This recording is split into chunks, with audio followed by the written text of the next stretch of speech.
دوستو میں آج ایک ایسے بادشاہ کے بارے میں بات کرنے جا رہا ہوں جو غلام سے ہندوستان کا بادشاہ بن گیا تھا۔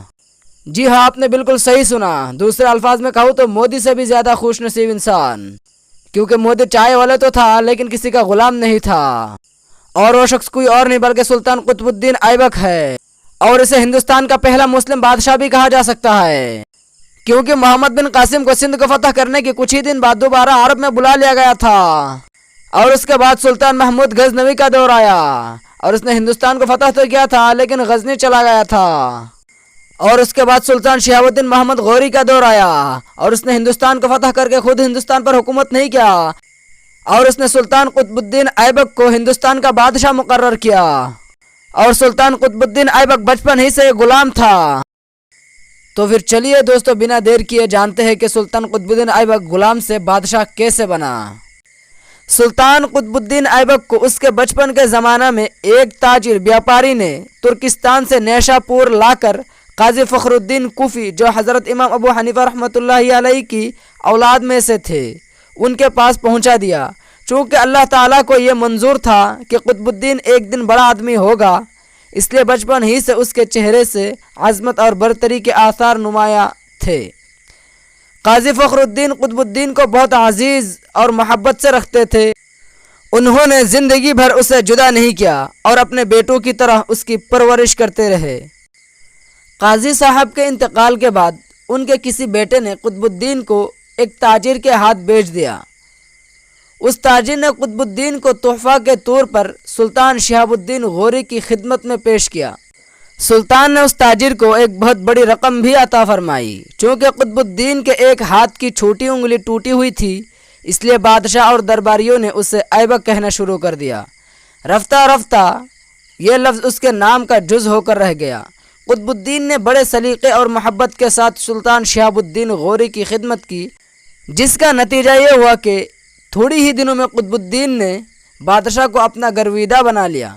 قطب الدین کی قسمت کا ستارہ روز بروز بلند ہوتا گیا اور کچھ ہی دنوں میں اسے سب سے اونچا عہدہ اور مرتبہ حاصل ہو گیا۔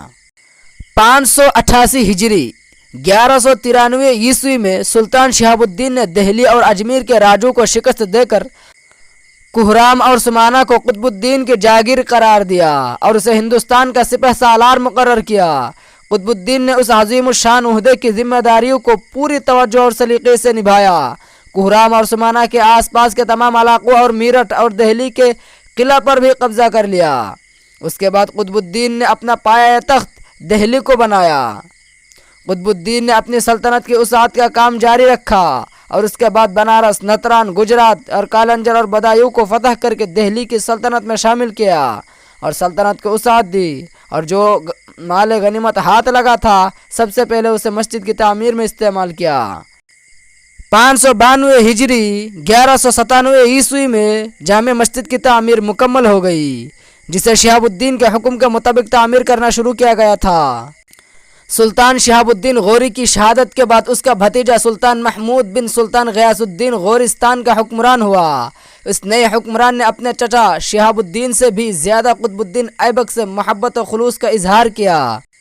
سلطان محمود بن غیاث الدین نے حکومت ہاتھ میں لیتے ہی قطب الدین کو ملک سے سلطان بنا دیا اور آزادی اور خود مختاری کے فرمان کے ساتھ پروانہ اور بادشاہی کے دوسری ضروری چیزیں بھی اس کے لیے ہندوستان بھجوا دیے۔ سلطان قطب الدین اس فرمان اور خلعت کا استقبال کرنے کے لیے لاہور تک آیا اور اس فرمان کو دیکھ کر بے حد خوش ہوا اور اس فرمان کو اعلان عام کر دیا۔ 607 ہجری 1211 عیسوی میں ایک دن قطب الدین چوگان کھیل رہا تھا، اچانک گھوڑے سے گر پڑا اور گھوڑے کی زین کا کویا گھوڑے کی پیٹھ سے پھسل کر قطب الدین کے سینے پر آ گرا اور اسے سخت چوٹ آئی، اور اسی چوٹ کی وجہ سے اس نے موت کو لبیک کہنا پڑا۔ دہلی کی فتح کے وقت سے لے کر اپنی وفات تک قطب الدین نے ہندوستان پر 20 سال اور کچھ مہینے تک حکومت کی۔ حکمرانی کی اس مدت میں اس کا 4 سالہ خود مختاری اور بادشاہی کا دور بھی شامل ہے۔ قطب الدین کا نام بہادری اور مردانگی اور بخشش اور سخاوت میں آج بھی ہندوستان میں مثال و ادھارن بن کے رہ گئی۔